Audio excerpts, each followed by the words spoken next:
আসসালামু আলাইকুম এভরিওয়ান, আমি আঁচল সবাইকে ওয়েলকাম জানাচ্ছি আমার নতুন ভিডিওতে। অনেক দিন পর একটা ঘোরাঘুরির ব্লগ নিয়ে আসলাম আপনাদের জন্য।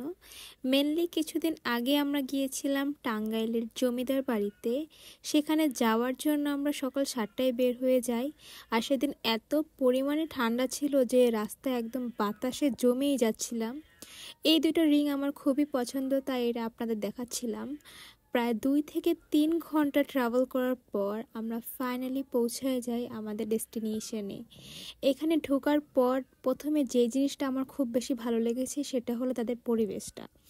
এখানে এত সুন্দর করে গাছ প্লাস এখানে এত সুন্দর সুন্দর ফুল ছিল যে দেখে মনটা ভালো লাগতেছিল। এটা হলো তাদের পিকনিক স্পট, কেউ চাইলে এই জায়গাটা বুক করতে পারে পিকনিক করার জন্য। আর জায়গাটা খুবই সুন্দর ছিল, একদম খোলামেলা, আর বসার জন্য অনেকগুলো সিটের ব্যবস্থা করা ছিল। এটার পাশেই ছিল একটা পুকুর, এর পুকুরের সামনে দিয়ে একদম সুন্দর রোদ আসতেছিল। এই ঠান্ডার মধ্যে এই রোদটা খুবই হেল্প করছিল আমাদেরকে।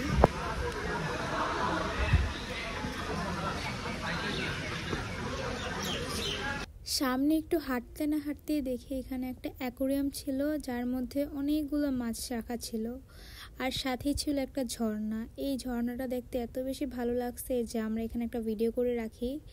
সুন্দর লাগতেছিল অনেক বেশি আমার। তো এই ঠান্ডার মধ্যে একটু কফি খাচ্ছিলাম, আর কফি খেতে খেতেই দেখলাম পাশে এত সুন্দর এই ফুলগুলো আমার অনেক পছন্দ। এর মধ্যে এগুলোর সাইজ এত সুন্দর বড় ছিল, দেখে অনেক ভালো লাগলো।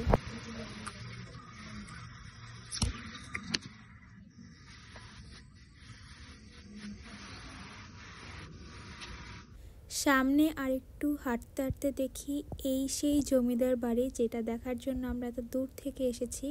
এখানে অনেকগুলো বাড়ি আছে আর দেখতে সবগুলো প্রায় সেমই। এতক্ষণে এত বেশি গরম লাগা শুরু হয়েছে যে আমরা সবাই গরমে একদম লাল হয়ে যাচ্ছিলাম। আমার ফেসটা লিটারালি বার্ন করতেছিল রোদের তাপে। তো আমরা কিছু পিকচার্স অ্যান্ড ভিডিও নিলাম এই জমিদার বাড়ির সাথে। আর এটা হলো তাদের অতিথি ভবন। আগে যখন জমিদারদের বাড়িতে অতিথিরা আসতো তখন তারা এখানে থাকতো, বাট নাও এটা এখন মিউজিয়াম হয়ে গেছে। এটার মধ্যে জমিদার বাড়ির আগের অনেক কিছু রাখা আছে। তারপর আমরা এই গাড়িতে উঠলাম। এই গাড়িতে ওঠার পর আমাদের পুরাটা ঘুরিয়ে দেখালো, মানে কোথায় কি আছে আর কোনটা কিরকম সব ইনফরমেশন আর কি ভাইয়াটা আমাদের বলতেছিল।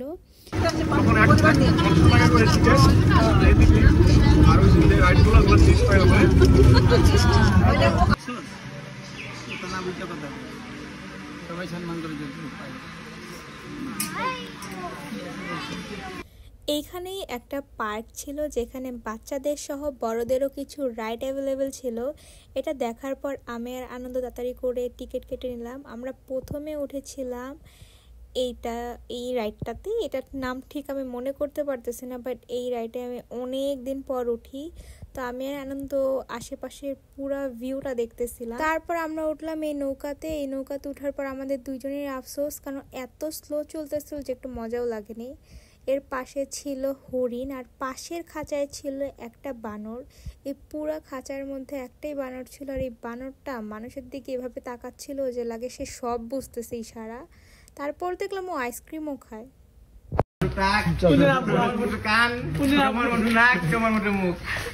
পুরাটা ঘুরতে ঘুরতে দুপুর পার হয়ে বিকাল হয়ে গেছে। এর মাঝে আমরা লাঞ্চ করে নিই, দেন একটু বসেছিলাম আর কয়েকটা ভিডিও বানাচ্ছিলাম যে আশেপাশে এত সুন্দর জায়গায় ভিডিও না বানালে হয় না। দেন সন্ধ্যায় আমরা সবাই মিলে চা খাই অ্যান্ড দেন আমরা ব্যাক করি। তো আজকের ভিডিওটা এতটুকুই ছিল, আশা করি আপনাদের ভালো লাগবে। আজকের জন্য এতটুকুই, আল্লাহ হাফেজ। আসসালামু আলাইকুম।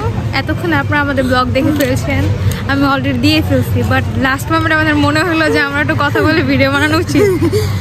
আর চাই বানাতে, বাট আমরা শরম পাই আসলে সবার সামনে কথা বলতে। মানুষের ছাপড়ি ভাবতে পারে আনন্দের মতো। এর আগে একজনে আমরা গেছিলাম ঘুরতে, একজন ব্লগিং করতে করতে যাইতেছি, ভাই কনফিডেন্স লেভেল একদম আপার লোড।